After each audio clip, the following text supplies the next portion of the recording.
Welcome back to Cossy Arsenal Podcast. My name is Cossy. Welcome back to a brand new video. This is your latest Arsenal news and transfer news. We have a couple of stories to dive into around Arsenal. Gary Neville has finally conceded that next season Arsenal will be champions. He's the guy that actually championed the league, that literally defended Manchester City until the end. Now he says Arsenal will win the league next season. Do you agree with Gary Neville? Let me know in the comment box below. We're going to be talking about Balogun because according to Fabrizio Romano, this week is going to be the last week we hear about Monaco and Inter Milan. The deal will get done this week, with Inter Milan proposing a couple of options, including a swap deal with Lautaro Martinez. We'll be diving into that as well. Nuno Tavares, Arsenal have decided they will be selling him this summer for a total of £15 million.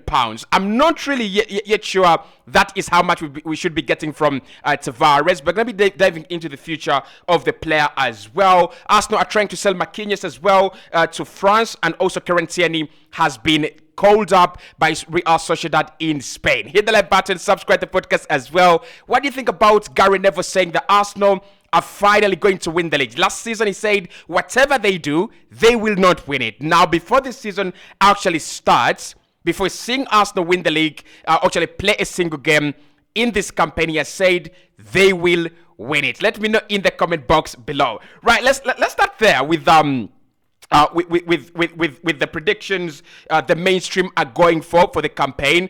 And I'm really happy that a couple of journalists, a couple of big pundits are going for Arsenal. So it really means that we have made a big step forward. It really means that everyone can see where the team is going and everyone can actually believe in what we are doing. This is match of the day. Gary Lineker, you know him if you watch the Premier League on a daily basis. He says this season, I'm tipping Arsenal to win the title, and I'm not changing my mind. So Gary Lineker is one of those really experienced people in football. He's played the game. He's worked as a pundit. He's worked as a host, as a presenter.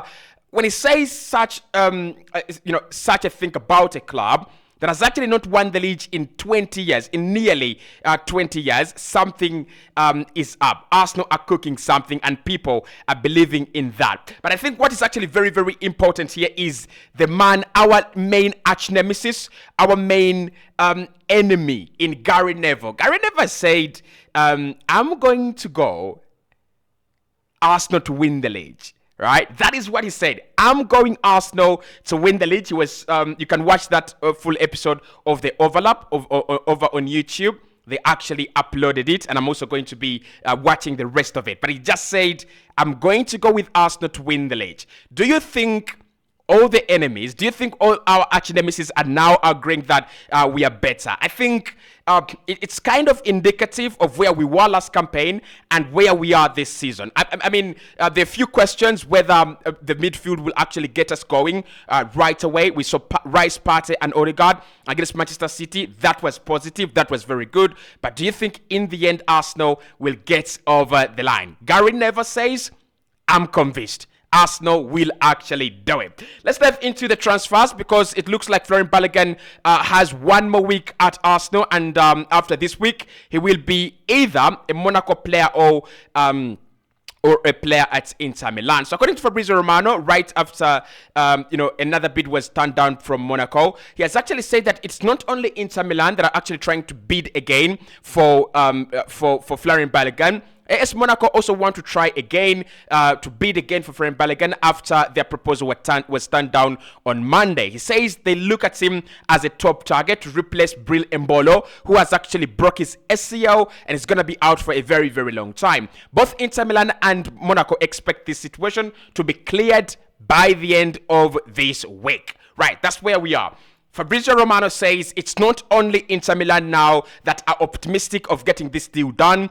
It is also Monaco. They're very optimistic and they're very, very strong in the resolve to sign Balogun. Now, what I understand, this is the information I have. Balogun has actually talked to Mikel Arteta directly, one-on-one, man-to-man, and he's told him, I want to go to Inter Milan. I would love to play for Inter. That is my dream team. Of course, as a young player, as a striker that wants to get his game to the next level, as if you want to be one of the huge prospects, one of the huge talents in Europe, you've got to go to the big sides. You've got to play for the big sides. If you're going away from Arsenal and you're going to Inter Milan, yeah, that's maybe not a big step ahead, but I think Arsenal and Inter are almost at the same level, right now. Inter won the Scudetto 2 seasons ago. They made it to the UEFA Champions League final last campaign. So you can see the level where they are, and you can see the quality of players they have in that side. So Balogun has told Mikel Arteta, I would love to go and play for Inter Milan. But what I'm also hearing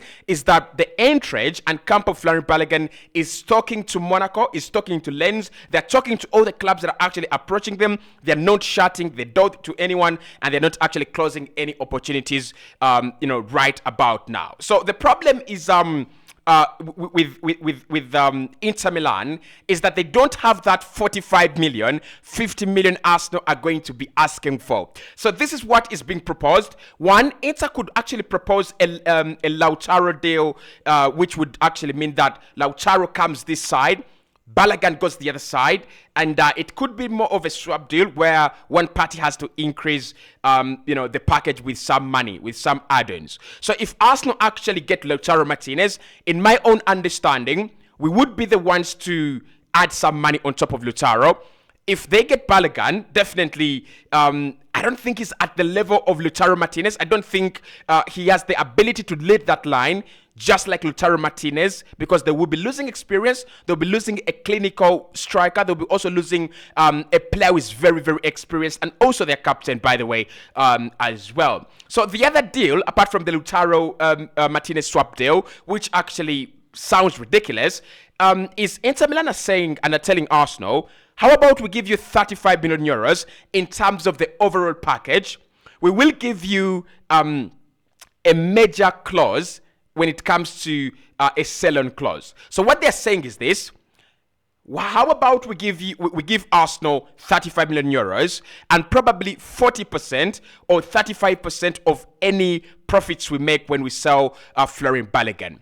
It could be a nice deal, right? Because at the moment, I really don't expect so many clubs to come in with 40, 45. We might need to wait for West Ham.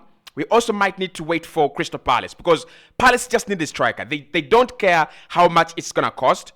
They should buy a striker. But West Ham, they do have that money from the sale of Declan Rice. They also have some money from the sale of Gianluca Scamacca. I expect them to sign Harry Maguire, McTominay, Edson Alvarez, and a striker. So if they can offer us maybe 40 million plus a sell-on clause on Florian Balogun, I don't think that would actually be a very, very bad deal. So what is happening is that Inter Milan are trying to negotiate their way into this deal. They're trying to convince Arsenal in all ways possible. They want him. He's on top of their list. So is Monaco. They also think the player is very talented and he can actually replace their main striker in Brice Mbolo, who's going to be out for a very long period of time. Now, one or two comments on this one. I'm going to say this. I would take Lautaro Martinez in a swap deal with Florian Balogun, because Martinez would guarantee us 20-25 goals a campaign. The only problem, and I spoke about this on the Back Five podcast yesterday with the likes of Glenn and the Cannon Fodder.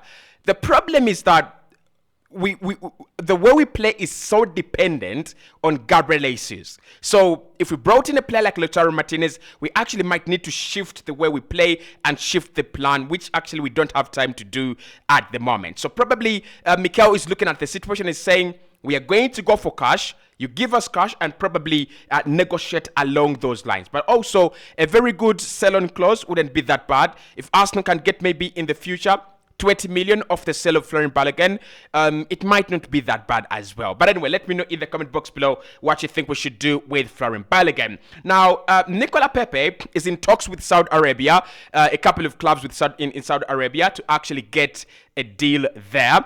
This is very good news for Arsenal, because as we are trying to sell some players and trying to raise funds in this summer, if he goes to Saudi Arabia, if he goes to Saudi Arabia, we are getting some good money. We will be getting some money. Even if it's 5 million, even if it's 10 million, I don't think Saudi Arabia would actually be very, very, sneering at Arsenal. They would definitely tell us, we will not give you a huge fee. Probably 10, probably less than that, but we'll take the player and he will be off your wage bill. So I would love him to go to Saudi Arabia, because Arsenal will get something back. I don't care how much it is. we know it's going to be more of sustainability. It's going to be more of Arsenal running a sustainable model. So Nicola Pepe to Saudi Arabia, that is a good deal. And finally, Arsenal have slapped £13 million release, not release clause, but asking price on Nuno Tavares.